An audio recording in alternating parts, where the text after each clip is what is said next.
하나님 아버지, 하나님이 주시는 변명으로 공동체의 마음을 하나로 만들고 땅끝까지 정인의 삶을 감당하기 원합니다. 오늘도 말씀하여 주시옵소서. 예수님의 이름으로 기도드립니다. 아멘. 가이사랴의 이방인 고넬료 일행에게 공개적으로 복음을 전하고 세례를 베풀자 드디어 교회가 땅끝까지 이르러 정인의 사명을 감당하기 시작합니다. 이 모든 사역을 마치고 베드로가 마침내 예루살렘 교회로 귀환하죠. 그러나 교회의 교회다움을 회복시킨 베드로를 기다리고 있는 것은 동료 그리스도인의 환호나 환영이 아니라 소위 할례자로 불리는 유대 그리스도인들의 혹독한 비난이었습니다. 할례자로 불리는 그들이 어떤 사람들이고 왜 베드로를 비난했을까요? 그리고 전혀 예상하지 못한 비난에 직면했을 때 우리는 어떻게 해야 할까요? 오늘은 하나님이 주시는 이 변명에 대하여 살펴보도록 하겠습니다. 하나님이 주시는 변명은 첫째로 형제가 비난할 때 생깁니다. 1절, 2절입니다. 유대에 있는 사도들과 형제들이 이방인들도 하나님의 말씀을 받았다 함을 들었더니 베드로가 예루살렘에 올라갔을 때에 할례자들이 비난하여 베드로는 며칠도 머물러 달라는 고넬료의 요청에 꽤 여러 날을 함께 머무르게 되죠. 그때 유대에 있는 사도들과 형제들은 베드로를 통해 이방인들이 말씀을 받았다 함을 듣게 됩니다. 예루살렘은 초대교회의 모교회인 예루살렘 교회의 본거지를 말하죠. 당시 초대교회를 이루고 있던 유대 그리스도인들도 모두 할례받은 유대인들로 구성되어 있었습니다. 그들을 할례자들이라고 부른 것은 유대 그리스도인들 가운데 할례를 구원의 조건으로 주장하며 할례 받는 데 대한 그릇된 우월의식을 가지고 있었던 것입니다. 만약에 이방인이 복음을 듣고 예수를 믿게 될 때 먼저 유대인이 되고 난 다음에 개종하고 난 다음에 복음을 받아들여야 된다고 할 만큼 아무리 예수 그리스도가 이 땅에 나와서 복음을 전했다 하더라도 유대인에게 여전히 유효한 할례만큼은 포기할 수 없다고 주장한 것이죠. 이들 사이에서 이방인의 회심 사건은 교회 전체가 관심을 기울이고 합력하여 해결해야 할 문제 아닙니까? 하지만 유대에 있는 사도들과 형제들은 이방인들이 회심했다고 하는 소식이 기쁘기보다는 할례 안 받은 그들과 같은 공동체를 이루고 같은 음식을 먹고 그렇게 생활하는 것이 불편했고 또 그 일에 앞장섰던 베드로를 비난하면서 공회를 열었던 것입니다. 비난하다라고 하는 이 말은 원래 구별하여 분리한다는 뜻입니다. 할례자들은 무할례자들로부터 자신들을 분리할 뿐만 아니라 우리는 저들과 다르다고 하는 이 의식을 더 강화시킬 뿐만이 아니라 무할례자들과 식탁을 함께한 사도 베드로부터도 우리들을 자신들을 분리시켰습니다. 베드로도 우리하고는 달라. 베드로하고도 상종하면 안 돼. 그랬던 것이죠. 베드로를 쉽게 말하면 왕따를 시킨 것입니다. 그러면서 적대적인 마음으로 끈질기게 계속 비난하고 저 사람도 이제 우리 공동체에서 떨어져 나갔다라고 계속 분리를 시도했던 것이죠. 이방인들이 성령 받고 들어왔어도 유대인 그리스도인들이 기뻐하기보다는 끊임없이 시비를 가리고 있습니다. 하나님의 생각과 사람의 생각은 다르지 않습니까? 사람들은 자기 경험이 다 옳아 보입니다. 예수 오래 믿고 교회에 관심이 많고 성경 공부를 많이 한 사람일수록 더욱 그렇습니다. 그러나 하나님을 만나고 하나님을 경험하면 내가 믿는 하나님이 진짜 하나님이 아니라는 것을 그때야 깨닫게 되죠. 하나님 앞에 나아갈수록 그래서 겸손과 온유가 필요한 것입니다. 이스라엘을 선택한 하나님의 뜻은 어디에 있을까요? 이스라엘만 구원하기 위해서일까요?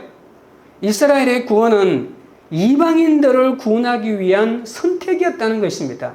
하나님의 큰 그림은 이방인 모두를 구원하는 것인데 그것을 이루기 위해서 유대인을 먼저 불렀던 것이죠. 그런데 이것을 알지 못하고 하나님이 우리만 불렀다라고 생각하는 것입니다. 이스라엘은 자신들이 선택된 기쁨과 자만심에 하나님을 독점하려고 했습니다. 지금 유대인 그리스도인들도 이방인이 예수 믿고 구원받고 성령 받는다는 사실 앞에서도 자신의 마음의 문을 열지 못하는 거죠. 하나님의 명령으로 이스라엘 백성에게 행하진 할례는 하나님과 이스라엘 백성과의 언약의 표징으로 하나님께 순종하고 그리고 헌신하겠다는 약속의 상징에 불과합니다. 순종하고 헌신하겠다, 하나님의 뜻대로 살겠다, 나는 이제 하나님의 백성이 되었다라는 그런 상징인데 왜 순종하지도 않고 할례 받은 우리는 이제 영원토록 구원이 보장되었고 할례 받지 못한 이방인들하고는 차원이 다른 백성이 되었다라고 이렇게 자문하기 시작했다는 것입니다. 할례를 아주 자랑스럽게 생각했던 이스라엘 백성은 선빈의식으로 무할례자들인 이방인들이 구원받은 것을 절대로 인정할 수 없었던 것입니다. 할례 받지 않고 유대교로 개종하지도 않고 바로 예수를 믿은 이방인들을 교회 공동체로 들어오는 것조차도 허용하지 못했고 오히려 두려워했던 겁니다. 3절입니다. 이르되 내가 무할례자의 집에 들어가 함께 먹었다 하니 베드로가 예루살렘으로 상경하자 환영은 고사하고 이 베드로가 율법의 계명을 무시하고 감히 이방인의 집에 들어가서 함께 식사했다고 다 같이 일어나서 붕괴하고 있습니다. 무할례자들은 이방인을 말하는 거죠. 할례도 받지 못한 짐승 같은 인간이다라고 하는 경멸이 무할례자들이라는 이 말 속에 들어가 있습니다. 할례 받은 유대인들은 무할례자인 이방인과 함께 식사하는 것을 수치와 치욕으로 여기고 부정한 행위로 여겼던 것입니다. 베드로도 기도 가운데 환상에서 하나님께서 먹지 말라고 한 더럽고 불결한 짐승들을 보여주면서 잡아먹으라고 말씀하실 때 3번이나 부인한 걸 보면 이방인들과 교제한다는 것이 사도임에도 불구하고 그리고 갈릴리는 이방인과 뒤섞여 살고 있는 지역이고 그곳에서 잔뼈가 굵어진 베드로도 이방인이라고 이자만 들어도 이렇게 치를 뜬 것을 보면 이방인과 함께 식사한다는 것이 얼마나 고통스러운 문제였는지를 조금은 알 수가 있을 것 같습니다. 하나님은 레위기 11장에 먹을 수 있는 정한 짐승과 먹을 수 없는 부정한 짐승에 대해서 말씀하시죠. 그런데 이방인들은 부정한 음식을 가리지 않고 먹었고 또 우상 숭배에 바친 음식도 먹었기 때문에 할례자들은 베드로가 이방인들과 함께 음식 먹는 것을 용납할 수가 없었던 겁니다. 이방인들의 식당에는 이렇게 우상에게 제물로 바쳐진 이런 음식 때문에 자기들을 부정하게 만들었기 때문에 절대로 이 식탁에는 참여하지 않는 것이 관례처럼 되어 있거든요. 그러나 베드로는 하나님께서 깨끗게 하신 것을 내가 속되다 하지 말라는 성령의 음성을 듣지 않았습니까? 더럽고 불견하지만 하나님이 깨끗하게 하셨다면 아무 문제가 없다, 이것을 깨달았던 것이죠. 그래도 베드로는 머뭇거리지 않았습니까? 이 말씀을 듣고도 베드로는 머뭇거립니다. 그때 고넬료가 보낸 종들이 도착하자 또 성령의 말씀이 들려줘. 일어나 내려가 의심치 말라 함께하라. 내가 저들을 보내었느니라. 이 음성의 말씀을 듣고야 참으로 하나님은 사람의 외모를 취하지 아니하시고 각 나라 중 하나님을 경외하며 의를 행하는 사람들이 하나님을 받으신다. 그것을 내가 깨달았다라고 이렇게 고백하게 되죠. 여러분, 이스라엘도 하나님의 선택받기 전에는 이방인이었습니다. 아브라함이 위대하다고요? 아브라함은 갈대아 우르에서 우상을 섬기며 살았던 사람입니다. 하나님이 이방인 중에서 그를 뽑아 불러주신 것이죠. 우리가 예수 믿고 구원받게 된 것은 다 은혜입니다. 그런데 이스라엘처럼 말이 많고 따지는 게 많고 자기 권리를 너무 많이 주장합니다. 하나님이 선민으로 뽑아주시고 믿음의 조상으로 만들어주신 은혜를 모르고 나만 하나님 백성이요 선택된 이스라엘 백성이라고 오만과 자만심에 가득합니다. 하나님과 인간의 생각이 다르고 하나님이 원하는 믿음과 내가 주장하는 믿음이 다릅니다. 자신이 잘못했다고 판단되면 비겁하게 따지지 말고 솔직히 인정하고 하나님 앞에 돌아와야 하지 않겠습니까?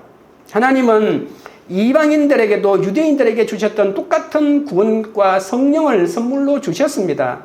하나님이 이방인을 택했다면 이스라엘은 자존심을 꺾어야 합니다. 할례 그 자체는 자신의 우울감을 드러내는 표시나 또는 자기가 의롭다는 증거가 절대로 될 수가 없습니다. 더욱 교만에 빠지게 될 뿐이죠. 놀랍게도 지금 할례자임을 자랑스럽게 여기는 사람들은 여러분 우리가 오래전에 사도행전에서 살펴봤던 예수 믿지 않는 유대인이 아닙니다.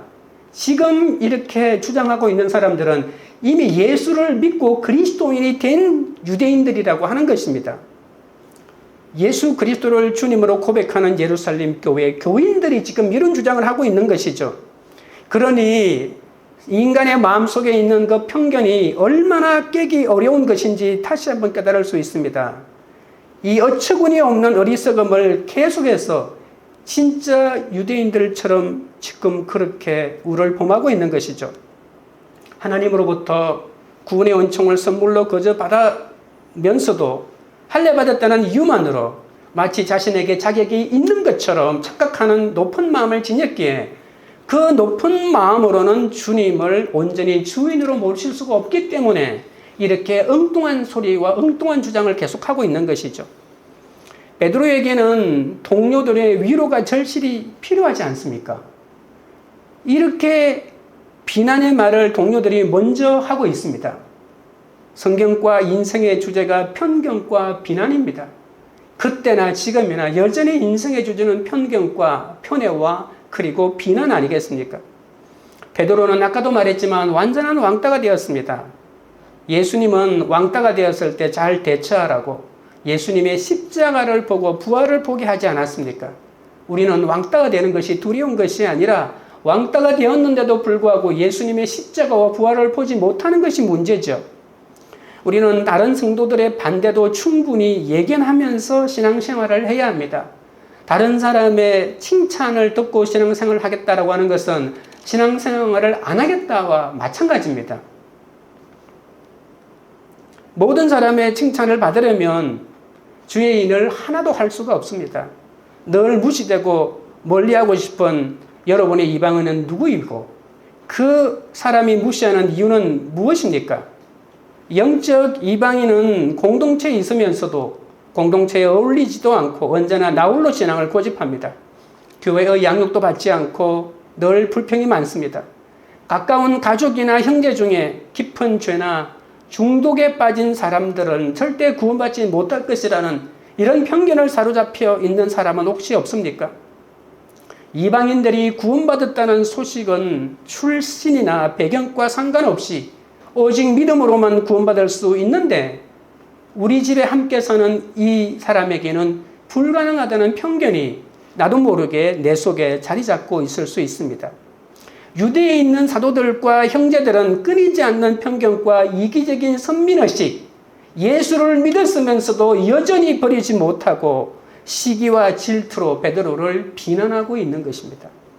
적용 질문 드립니다. 여러분은 성령 안에서 비난을 받아본 적이 있습니까?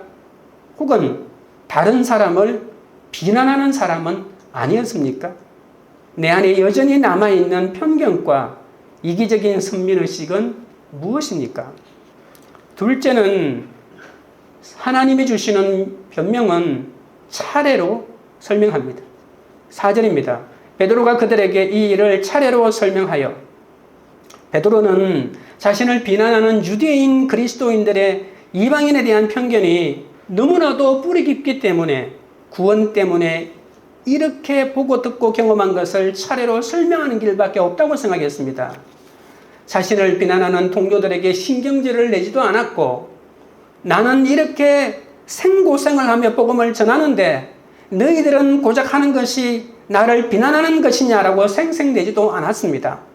복음을 깨닫지 못한 사람에게 보일 우리의 영적 태도는 무엇일까요? 그것은 인내와 친절과 온유입니다.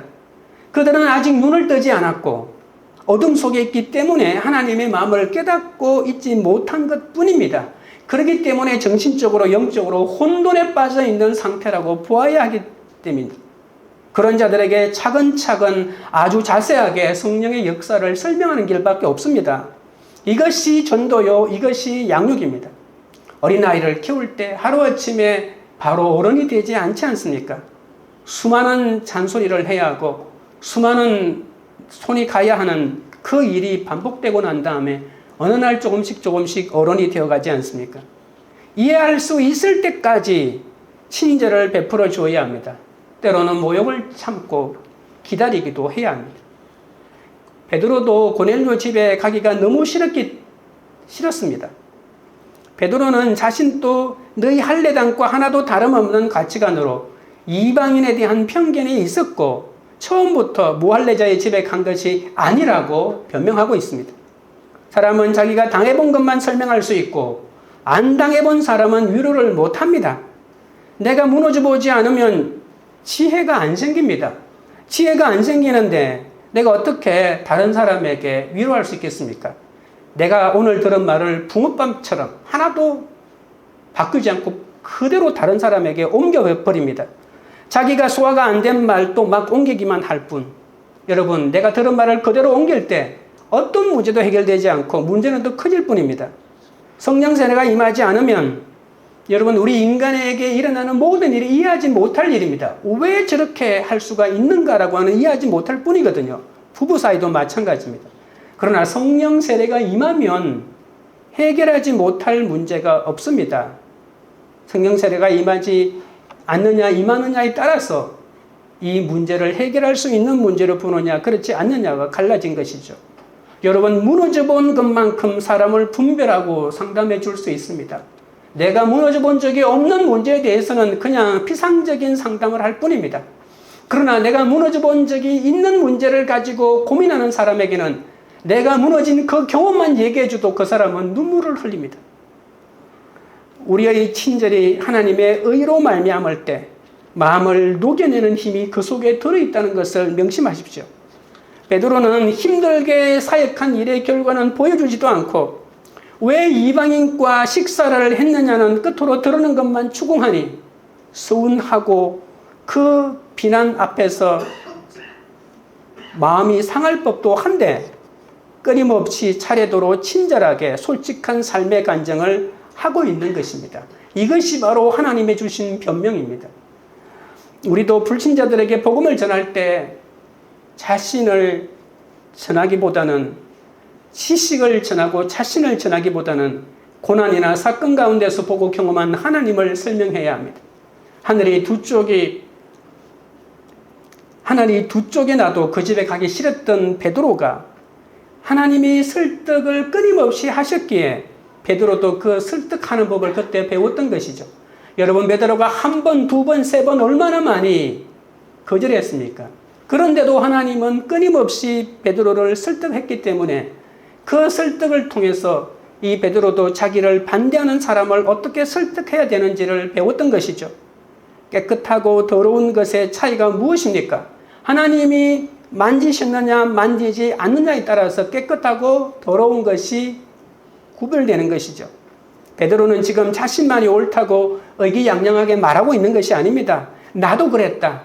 너희들 내가 이방인 집에 가서 그들과 함께 식사하고 복음을 전하고 세례 준 거 못 참겠지? 나도 그랬다. 아니, 나는 너희들보다 더 심했다. 그런 것을 말하고 있는 것입니다. 자신만이 옳다고 의기양양하게 말하고 있는 것이 아닙니다. 나도 너희와 마찬가지로 엄청난 편견의 사람이다. 너희들보다 더하면 더했지 못하지 않았다라고 말합니다. 죽일 듯이 비난하는 그들에게 그것도 모르면서 무시하든 말하지 않고 나도 처음에 너희들과 똑같았다고 말하고 있는 것이죠. 베드로가 이렇게 말할 수 있었던 것은 자신을 3번이나 설득하신 이 하나님의 설득 때문이지 않습니까? 상대방을 설득할 때 조심해야 할 것이 있습니다. 있었던 일을 가감하고 싶은 유혹을 떨쳐내야 합니다. 나를 조금 돋보이는 일은 더 덧붙이고 나가 조금 더 추하게 보이는 문제는 잘라내는, 이렇게 진실하지 않게 내가 전하면 효과가 줄어드는 것이죠. 복음의 정의는 구체적인 사실을 가지고 내가 들었던, 내가 보았던 그 정확한 사실을 차례대로 설명할 수 있어야 합니다. 베드로는 나중에 베드로전서 2장 19절 20절에서 이렇게 말합니다. 부당하게 고난을 받아도 하나님을 생각함으로 슬픔을 참으면 이는 아름다우나 죄가 있어 매를 맞고 참으면 우선 칭찬이 있으리요. 그러나 선을 행함으로 고난을 받고 참으면 이는 하나님 앞에 아름다우니라고 말했습니다. 아름답다라고 하는 것은 큰 보상이 있고 선물이 있다는 뜻입니다. 베드로는 자신의 죄로 인해서 세상으로부터 욕을 듣고 비난받는 것은 당연한 일이라고 말합니다. 그리고 하나님을 잘 믿어야 사람들에게는 언제든지 박해와 고난이 있을 수 있다고 말합니다. 하나님을 덜 잘 믿으려고 하다가 당하는 고난은 그 고난에 비굴하게 무릎 꿇지 말고 그것은 하나님 앞에 아름다운 삶이 되는 것을 알아야 된다고 말하고 있는 것이죠. 여러분, 사도행전은 이 고넬료 사건을 여러 번 반복하죠. 우리가 10장을 살펴보면서 굉장히 오랫동안 10장을 살펴보지 않았습니까? 여러 번 반복해서 그 일이 계속 드러나고 있는데 이 11장에 와서는 같은 이야기를 또 반복해서 하고 있습니다. 왜 이 같은 사건을 계속해서 다루고 있을까요? 그것은 사람 속에 자리 잡고 있는 편견이 이렇게도 뿌리 깊고 무섭다는 것을 보여주고 있는 것입니다. 누구보다도 편견에 사로잡혔던 사람이 베드로 자신 아닙니까? 여러분, 베드로가 자신이 보고 경험한 사건을 시간의 순서대로 전하고 있는 것 같지만 실제는 베드로 자신의 수치를 고백하고 있는 것입니다. 여러분, 베드로를 보면서 나 같으면 한 번 하나님의 성령이 말씀하셨을 때 깨달았을 텐데, 바로 잡아먹었을 텐데 3번이나 듣고도 못 잡아먹겠다고 하니까 참 베드로 같은 사람이 어떻게 수석 제자가 되었나 이런 생각이 들지 않겠습니까? 성령의 음성을 3번이나 듣고도 자신이 옳다고 끝까지 고집부리고 있는 베드로의 모습 보십시오. 자기의 수치를 드러내는 것입니다. 자신의 부족하고 연약한 모습을 그대로 반복하고 있습니다. 자신의 간증을 듣는 공동체가 하나님이 어떻게 자신에게 누구도 속되게 여기거나 깨끗하지 않다고 여기지 말아야 함을 보여주었는지 말로만 듣고도 그들이 배울 수 있을 정도로 이렇게 사실적으로 아낌없이 자신의 치부를 드러내면서 자신의 경험을 얘기하고 있는 겁니다. 인종과 종교적인 편견이 극복되기 위해서는 4번 연속으로 하나님의 계시가 필요했고 또 하나님이 깨끗하게 하신 것을 내가 속되다 해서는 안 된다는 이 꾸짖음이 6번이나 계속되고 있는 겁니다. 여러분, 우리가 만약에 이 성경을 읽고 있는 독자라고 하면 10장과 11장에 끊임없이 하고 있는 말씀의 핵심은 뭡니까? 하나님이 깨끗하게 하신 것을 네가 왜 속되다고 하느냐? 너의 생각과 하나님의 생각을 제대로 구분하라고 이렇게 계속해서 윽박지르고 있지 않겠습니까? 같은 사건이지만 같은 들어야 할 말씀을 계속해서 반복하고 있는 겁니다. 여러분, 5절에서 10절에 있는 말씀입니다. 이르되 내가 욥바시에서 기도할 때에 황홀한 중에 환상을 보니 큰 보자기 같은 그릇이 내 귀에 매여 하늘로부터 내려 내 앞에까지 드리워졌거늘 이것을 주목하여 보니 땅에 네발가진 것과 들짐승과 기는 것과 공중에 나는 것들이 보이더라.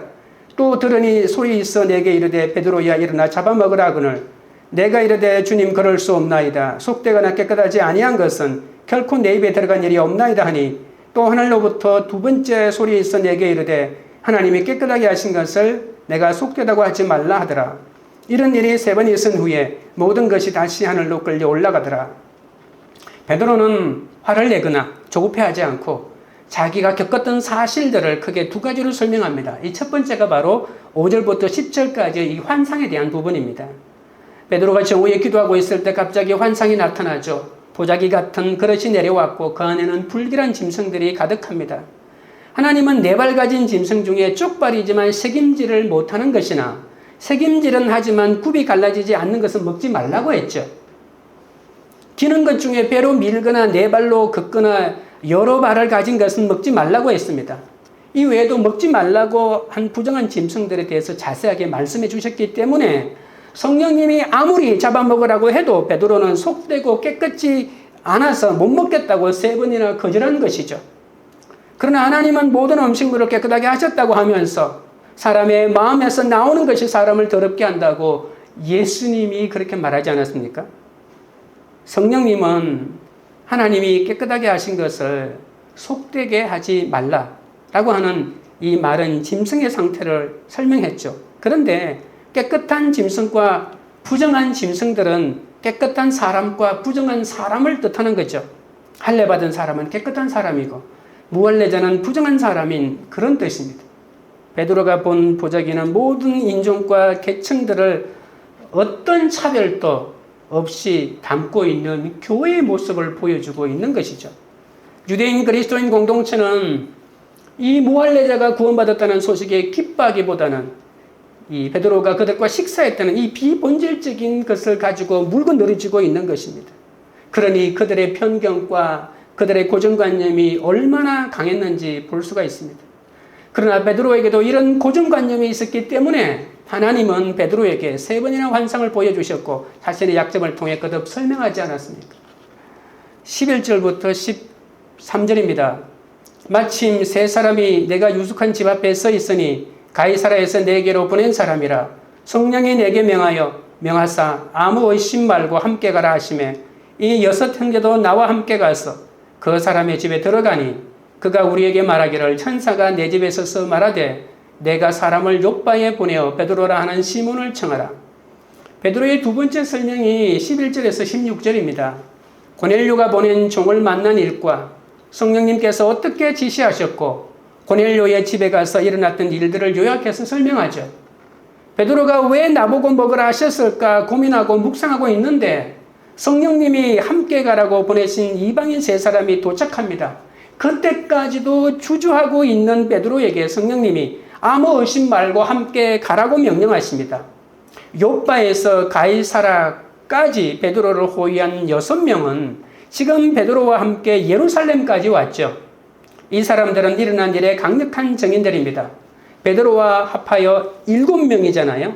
이 7사람은 어떤 사실을 입증하려면 완전한 증인 7명이 필요하다는 애국 법률에도 정확하게 들어맞고 유언장같이 정말로 중요한 서류가 진짜임을 보증하려면 7개의 봉인이 필요하다는 로마 법률에도 완전하게 들어맞기 때문에 이 7명은 완전한 증인, 베드로가 지금 말하고 있는 것이 완벽하게 옳다는 것을 증거해 줄 그 6명입니다.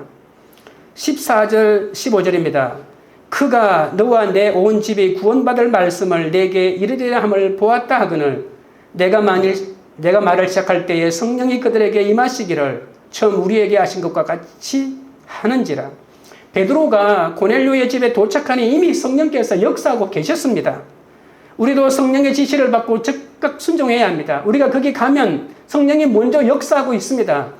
내가 가서 어떻게 할까 우리는 고민하고 있지만 우리가 순종해서 그곳에 가면 성령이 이미 역사하고 있다는 것입니다. 아니 내가 어떻게 저 사람하고 화해를 해. 절대로 난 화해를 못해. 내가 화해의 손을 내밀었다가 저 사람이 뿌리치면 나는 개망신당하는 거 아니야 라고 하겠지만 내가 손을 내밀기도 전에 하나님이 그 사람에게 이미 역사하고 있는 것입니다.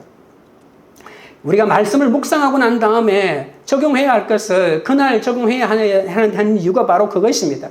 성령은 우리가 적용을 결단하는 그 순간에 역사를 시작하고 있는데 우리가 그 적용을 하지 않기 때문에 우리가 큐티의 꽃인 이 적용이라고 하는 이 꽃을 우리가 피우지 못하는 것입니다. 베드로와 고넬료는 사람의 생각은 들어올 틈이 전혀 없었고 둘 다 오직 성령의 역사로 만나게 된 것이죠. 서로 두 사람의 만남은 완전히 성령의 역사로 만나게 된 거지 않습니까? 이 세상 모든 사람은 오늘 본문의 14절에 있는 말씀처럼 구원받을 말씀이 필요한 사람입니다. 공회에서 고넬료 같이 하나님을 경외하는 이방인도 구원받을 말씀이 필요한 사람입니다. 돈 많은 사람들도 많이 배운 사람들도 착한 사람들도 구제한 사람들도 반드시 필요한 것은 바로 구원받을 말씀입니다. 베드로가 전한 복음은 지난주에도 잠깐 살펴보았지만 나사렛 예수는 갈릴리에서부터 화평의 복음을 선포하셨습니다. 하나님이 예수께 성령과 능력을 기름 붓듯 부어주셔서 모든 사람에게 착한 일을 하고 귀신에게 들린 사람을 고쳐주셨습니다. 유대인들은 예수를 십자가에 못 박아 죽였지만 예수님은 사흘째 되는 날 죽음의 한가운데서 부활하셨습니다. 그 예수는 인간을 심판하기 위해서 재판장으로 이 땅에 오시고 또 죄사함을 주는 구원자로 이 땅에 오십니다. 이것이 베드로가 전한 복음의 핵심입니다. 그런데 설교를 끝마치고가 아닙니다. 설교를 하자마자 오순절날 베드로가 경험했던 똑같은 성령의 역사가 그 고넬료 집안에 진동하기 시작했던 것이죠. 오순절날 성령의 역사가 얼마나 강력했던지 우리가 경험해서 우리가 이미 사도행전 2장에서 알고 있지 않습니까? 자세하게 서술은 하지 않았지만 그와 똑같은 역사가 그 집안에 진동하기 시작했던 것입니다. 베드로와 120명에게 임했던 그 성령의 역사가 예수를 믿을 수도 없고 구원의 대상도 아닌 불길한 짐승처럼 여겼던 이방인 가정에 똑같이 일어났으니까 얼마나 충격을 받았겠습니까? 성경은 베드로가 받은 성령이나 고넬료 가정에 임한 성령이 전혀 차이가 없는 순도 100% 성령 강림이라고 말합니다. 여러분, 성령이 오신 이유가 무엇일까요? 주님께서 이 땅에 떠나시기 전에 땅끝까지 이르러 내 증인이 되리라고 하셨을 때 그 말을 들은 모든 사도들이, 제자들이 그래, 땅끝까지 이르러 증인이 되어야지 하고 결단했을 것입니다. 그러나 결단만으로는 진정한 땅끝의 증인이 될 수 없습니다. 여러분, 우리가 어떻게 공부할지 계획만 세운다고 해서 그렇게 결과가 나한테 일어나나요? 그렇지 않지 않습니까? 아무리 결단해도 내가 직접 하지 않으면 아무 소용이 없는 것입니다. 오직 성령님의 인도하심과 도우심 속에서 진정한 땅끝의 삶을 살 수 있기 때문에 그래서 성령을 보내주신 것이죠. 그런데 그 성령을 무시하면 그 성령의 역사가 지금 내 눈앞에서 이방인에게도 일어나고 있는데 그런데도 무시해버린다면 무슨 땅끝의 증인이 되겠다고 결심하고 있습니까? 땅끝은 고사하고 이 예루살렘이 우리의 우주의 전부라고 하면서 여기가 좋사오니 이거 아니겠습니까? 16절입니다. 내가 주의 말씀에 요한은 물로 세례를 베풀었으나 너희는 성령으로 세례를 받으리라 하신 것이 생각났노라. 그때 베드로는 예수님이 성천하시기 전에 하신 말씀이 생각났습니다. 여러분, 생각나는 것이 얼마나 중요한지 아십니까? 가룟 유다와 베드로는 똑같이 주님을 배신했지만 가룟 유다는 말씀이 생각나지 않아서 스스로 목숨을 끊었지만 베드로는 주님을 3번 모른다고 배신하고 도망갈 찰나에 닭이 울자 그 결정적인 순간에 말씀이 생각났기 때문에 회개할 수 있었습니다. 결정적인 순간에 말씀이 생각나느냐 생각나지 않느냐가 우리의 인생을 좌우합니다. 만약 우리가 필요할 때 말씀이 생각나지 않으면 우리는 전혀 엉뚱한 결정을 하고 전혀 다른 삶을 살 수밖에 없는 것입니다. 되게 많은 이유들이 있어서 우리가 엉뚱한 삶을 사는 것이 아닙니다. 내가 말씀이 필요하고 그 말씀을 듣고 말씀에 따라 선택해야 할 그 순간에 말씀을 무시하고 내 감정을 따라 하기 때문에 엉뚱한 삶을 사는 것이죠. 삶의 현장에서 하나님의 말씀을 생각하고 기억하는 것이 얼마나 중요한지 모릅니다. 베드로는 성령의 사건을 보고 하나님이 하신 말씀인 사도행전 1장 5절에 요한은 물로 세례를 베풀었으나 너희는 몇 날이 못되어 성령으로 세례를 받으리라고 하셨느니라는 이 말씀이 생각이 났습니다. 나중에라도 배운 말씀이 기억나는 사람이 되어야 합니다. 아무 의미 없는 시간을 보냈다고 해도 결정적인 고난의 시간에 그때 들었던 말씀이 생각나고 회개하거나 고난을 참고 견뎌냈다면 그 시간만큼 의미 있는 것은 없을 것입니다. 하나님은 우리에게 그 말씀 한마디 듣게 하려고 그 많은 시간을 고난의 한가운데 내버려 두십니다. 여러분, 특별히 어린 아이들에게 말씀을 전해 주어야 합니다. 그들이 직접 지금 말씀 배운 것이 효과가 드러나지 않는다 할지라도 결정적인 순간에 우리 아버지의 그 가르침, 우리 어머니의 가르침을 통해 들었던 그 하나님의 말씀이 기억나서 돌아오게 될 것이기 때문입니다. 가르치고 배우게 하는 큐티를 가르쳐야 합니다.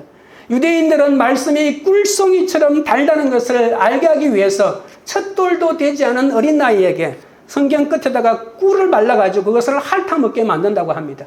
무의식 중에서도 하나님의 말씀을 꿀송이처럼 달다는 것을 가르치는 훈육법이라고 합니다. 베드로는 고넬료 만난 간증을 하면서 자신을 전혀 내세우지 않습니다. 오히려 자신은 하나님의 지시를 이해하지 못하고 거부만 하였는데 성령의 끊임없는 인내와 설득이 아니었다면 나는 도저히 그 길로 가지도 않았을 것이다. 그러나 하나님의 발길에 치여서 어쩔 수 없이 갔다. 여러분, 우리가 만약에 베드로 같은 놀라운 역사를 일으켰다면 내가 가려고 아예 처음부터 작정하고 기도하고 준비해서 가서 역사가 일어났다고 이렇게 내가 한 일을 부풀릴 텐데 베드로는 그것이 아닙니다. 이것이 바로 성령이 주시는 변명이기 때문에 그렇습니다. 나는 가기 싫었다고 말하는 것이죠. 베드로나 스데반이나 바울의 설교를 보면 십자가에 못 박혀 돌아가신 예수만 이야기합니다. 다른 군더더기가 없습니다. 군더더기 많은 설교가 좋은 설교 같지만 군더더기 없는 설교, 이 예수의 복음만을 이해하는 이 설교가 나중에 생각나는 거죠. 여러분이 들었던 어떤 설교를 떠올려 보십시오. 그러면 그 설교 가운데 그분이 우습게 얘기했던 그 농담 같은 말만 생각이 나는 거예요. 그러면서 하나님의 말씀이 생각나지 않는다면 어떻게 되겠습니까? 내가 들었던 그 수많은 시간이 의미가 없는 것이죠. 전도도 일종의 설득입니다. 구체적인 삶을 가지고 나에게 일어났던 일을 차례로 말하는 것이죠. 내 잘난 것 그만 얘기하십시오. 내 자식 얘기 그만하시고. 그건 은혜가 안 됩니다. 왜냐하면 대부분의 사람들이 힘든 것 때문에 갈등하고 있는데 내가 잘난 것만 계속 얘기하면 복음이 들어가겠습니까? 네 잘났네. 그래, 너는 나하고 상관없다. 그래, 혼자 잘 먹고 잘 살아라. 이렇게 말할 것입니다. 가정 문제부터 시작하여 물질의 유혹과 이성의 유혹 같은 얼마나 많은 유혹이 있습니까? 내가 물론 자식이 잘 되고 돈이 많다더라도 이성의 유혹이 있을 수가 있잖아요. 내가 약한 부분이 있잖아요. 내 중독이 있잖아요. 그러면 그걸 가지고 접촉점을 찾아내는 것입니다. 나한테 맞는 그런 내가 지금 약점으로 가지고 있는 것 때문에 고민하고 있는 사람, 그것을 내 전공 분야라고 말할 수 있습니다. 모든 사람이 내가 전도할 수 있는 사람이 아닙니다. 내 전공 분야, 내가 이미 중독에 빠졌다가 극복했던 그 문제 가지고 똑같은 문제 가지고 고민하는 사람, 그 사람이 내 전공 분야에 맞는 사람이니까 그 사람에게 나는 좀 더 적합화된 전도의 열쇠를 가진 사람이라고 말할 수가 있습니다. 내가 당한 이 상처와 아픔을 상대방을 위로하면서 주님께로 이끌 수 있는 길이 열리는 거죠. 당한 것이 있는 사람은 지금 당하고 있는 사람에게 굉장히 친절하게 설명할 수가 있습니다. 하나님이 나를 그렇게 설득하신 것을 먼저 경험한 사람은 지금 그와 같은 고난과 중독에 사로잡힌 사람에게 하나님의 설득을 베풀 수 있습니다. 적용 질문 드립니다. 여러분은 차례로 설명하여서 성령의 변명인 설득으로 바꾼 적이 있습니까? 전도하거나 간증할 때 은혜를 끼치고 싶어 나의 이야기를 가감하지는 않았습니까? 셋째는 하나님을 능히 막을 자가 없다입니다. 17절입니다. 그런즉 하나님이 우리가 주 예수 그리스도를 믿을 때에 주신 것과 같은 선물을 그들에게도 주셨으니 내가 누구이기에 하나님을 능히 막겠느냐 하더라. 이제 베드로 간증의 결론을 내립니다. 자신이 할례받지 않은 이방인과 교제를 금지하는 유대인의 관습과 관례를 어기면서까지 이방인 고넬료의 집을 찾아가 하나님의 말씀을 전한 것은 성령의 명령 때문이었다라고 이렇게 말합니다. 세상 사람들이 어떤 비난과 비판을 해도 나는 하나님을 반대하고 싶지는 않다. 하나님이 명하시는 이 길을 갈 수밖에 없다. 나는 하나님과 원수가 되고 싶지 않다. 내가 누구에게 하나님을 맡겠느냐라는 것이죠. 그러나 베드로는 복음을 전하는데 그치지 않고 과감하게 세례까지 베풀었습니다. 이것은 유대인과 이방인인 이제 예수 안에서 아무 차이도 없다는 혁명적인 역사를 말하는 겁니다. 여러분, 이 혁명은 이 혁자는 바꾼다는 뜻이고 명자는 하나님의 명이니까 명령을 바꾼다는 뜻입니다. 혁자는 가죽 혁자인데 짐승의 가죽을 벗겨 삶아 그것을 사람이 뜯어내는 모습을 이게 혁자의 원래 혁자입니다. 그래서 가죽을 만들어내는 과정인 것이죠. 짐승의 껍질이 가치 있는 가죽으로 변화되는 것입니다. 그 이후에 성령의 역사는 온 열방과 모든 이방인에게까지 퍼져나갔고 그 복음이 1700년이 지나 조선에까지 도달하지 않았습니까? 하나님은 이방인 유대인 구별 없이 같은 선물인 성령 세례를 주셨습니다. 같은이라고 하는 오늘 본문에 보십시오. 17절에 같은 선물을 그들에게도 주셨다고 할 때 외적 형태만 똑같은 짝퉁이 아니라는 말입니다. 원어로 보면 질과 양적인 면에서도 동일하다는 뜻이 들어가 있습니다. 유대 그리스도인들에게 임하신 성령님과 그리고 이방인 고넬료 일행에게 임하신 성령님이 질적으로 양적으로 정확하게 동일한 것이라는 겁니다. 왜 베드로는 이방인을 구원하시는 하나님을 막을 수 없다고 했을까요? 베드로는 예수님을 3번 부인했던 사람입니다. 그런데도 하나님은 그의 죄를 사해 주시고 구원해 주시고 돌아보아 주셨기에 베드로는 자신이 받은 구원이 오직 하나님의 선물이라고 고백할 수밖에 없었던 것이죠. 이렇게 아무 공로 없이 자신에게 임했던 은혜가 이방인에게도 임한다고 생각했기 때문에 그들을 구원하시는 하나님을 막을 수 없다는 말입니다. 유대인 그리스도인들의 율법에 대한 완고한 집착과 편견과 이기적인 선민의식을 버리게 하셔서 그들로 하여금 땅끝까지 주님의 정인으로 삼으시고자 하는 이 하나님을 누가 막겠냐는 것이죠. 여러분, 지금 땅끝까지 정인이 될 사람은 지금 유대인의 틀에서 빠져나오지 못한 그 사람들입니다. 그 사람들을 버리고 하나님이 어디에 가서 복음을 전하겠습니까? 그 사람을 하나님은 예수 그리스도 이 땅에 보내주셔서 십자가에 죽으시고 부활시켜 주시고 또 성령을 주신 것으로 사역이 끝나지 않고 끊임없이 그 속에 들어가 있는 편견을 깨뜨리고 그 사람이 성령을 받아 뛰쳐나가도록 하는 이 일에 끊임없이 역사하고 계신 것이죠. 여러분, 내가 누구이기에 하나님을 너희 맡겠느냐라고 하는 이 짧은 문장, 너무나도 짧은 문장인데 베드로의 위대한 신앙 고백입니다. 베드로는 자신이 누구인지 정확하게 알고 있습니다. 여러분, 성경이 말하는 인간의 가장 위대한 정의는 인간은 피조물이다. 자신은 진흙과 같은 피조물이다. 그리고 이 피조물은 반드시 만든 존재가 있다. 그 만든 분이 바로 창조주 하나님이시다. 그러기에 나는 창조주 하나님이 아니면 절대로 살 수 없는 존재다. 이것을 깨닫는다면 인생은 내 뜻을 이루는 시간이 아니라 내가 아무리 싫어도 주님의 뜻을 이루는 시간임을 알게 됩니다. 이 위대한 신앙 고백 위에 기도를 통해 하나님의 말씀을 경청하는 믿음과 순종으로 나갈 때 비로소 땅끝까지 나가는 주님의 정인이 될 수 있습니다. 18절입니다. 그들이 이 말을 듣고 잠잠하여 하나님께 영광을 돌려 이르되 그러면 하나님께서 이방인에게도 생명 얻을 회개를 주셨도다 하니라. 하나님이 이방인에게도 성령을 선물로 주셨다는 말에 그 모든 사람들이 할 말을 잃어버립니다.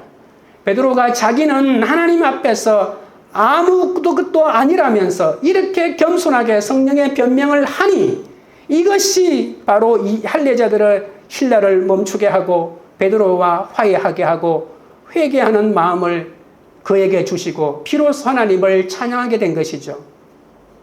여러분, 우리가 쓸데없는 편견과 비판과 이 냉소주의적인 부정적인 시각을 지성이라고 착각하면 하나님 반대편에 쏠 수밖에 없습니다. 그건 지성이 아닙니다. 오만입니다. 시간을 낭비하지 말아야 합니다. 하나님이 우리에게 주신 젊음과 시간과 건강과 능력을 주셨다는 것은 나보다 더 많은 가진 사람과 비교하여 열등감에 빠지라고 준 것이 아닙니다. 나의 연약함은 내 죄를 보고 하나님만 의지하라고 허락하신 은혜입니다. 남 탓하고 미워하면서 열등감에 빠질 시간이 없습니다. 우리는 하나님의 부름받은 군대이기 때문입니다. 영광스럽게 시간을 쓰고 주어진 능력이 작아도 주를 위해서 기회를 잘 활용하면 하나님께 영광 돌리는 군대가 될 수가 있습니다. 19세기 미국의 사상가이자 시인인 라프알도 에머슨이 오늘에 대하여 이렇게 정의했습니다. 오늘은 어제 죽은 사람이 그토록 살고 싶어 했던 내일이라고. 별 생각 없이 맞은 오늘은 어제 죽은 사람들이 그토록 간절히 살고 싶어 했지만 끝내 살지 못한 오늘이라는 거 여러분 아십니까? 미워하기는커녕 사랑하기에도 부족한 우리의 인생 아닙니까? 시간이 많으시면 복음을 위해 사용하십시오. 돈이 많으시면 복음을 전하는 데 사용하십시오. 그 시간과 돈을 나를 위해 사용하면 생명 얻는 회개가 나타나지 않지만 주님을 위해 사용하면 수많은 생명을 살릴 수가 있습니다. 겸손하게 자신의 수치를 드러내며 나도 그랬으니 내 변명을 잘 듣고 깨닫기를 바란다고 간증할 때 그들이 비로소 변하고 잠잠하여 하나님의 말씀으로 돌아오고 있습니다. 여러분, 18절은 가고 오는 세대의 이방 선교의 첫 출발을 알리는 위대한 구절입니다. 막히고 막힌 이방인 선교가 바로 베드로 한 사람의 적용으로 뚝이 터져나갑니다.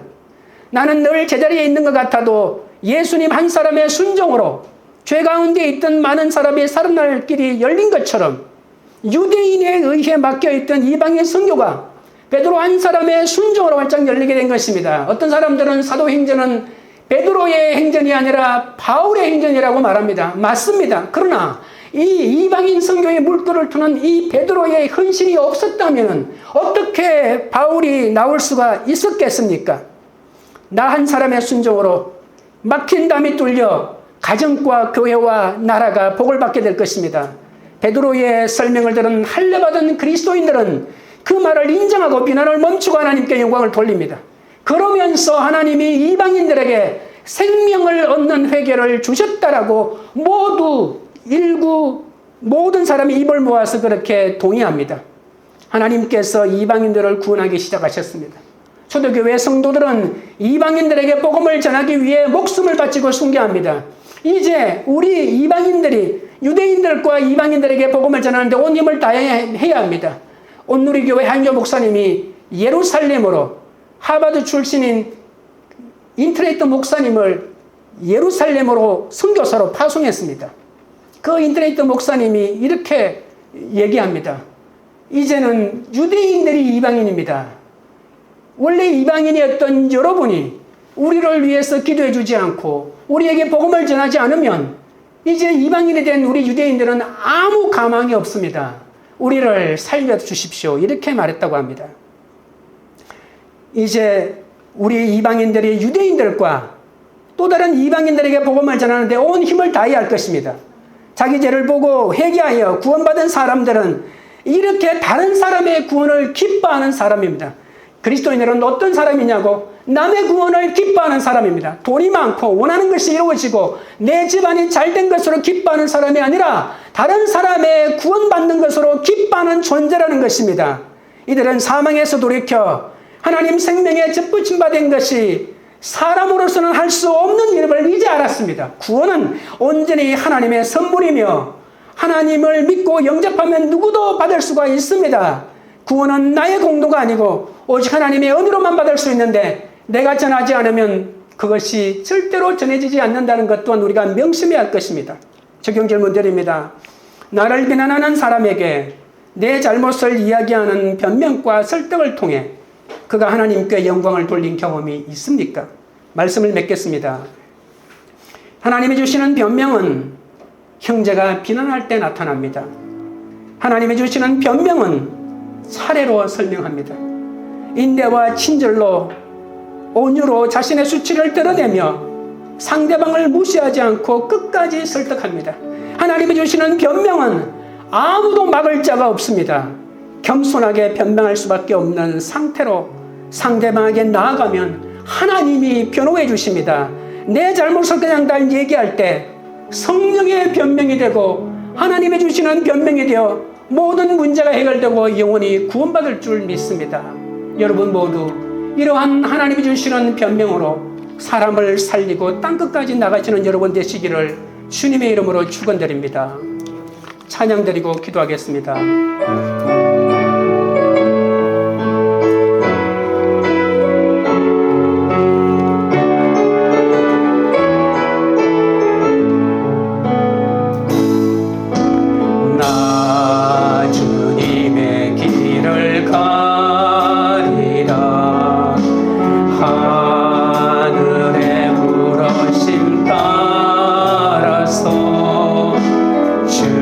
주님의 얼굴을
여러분 기도하실 때 우리의 모든 변명이 하나님이 주신 성령의 변명이 되게 해달라고 기도하겠습니다.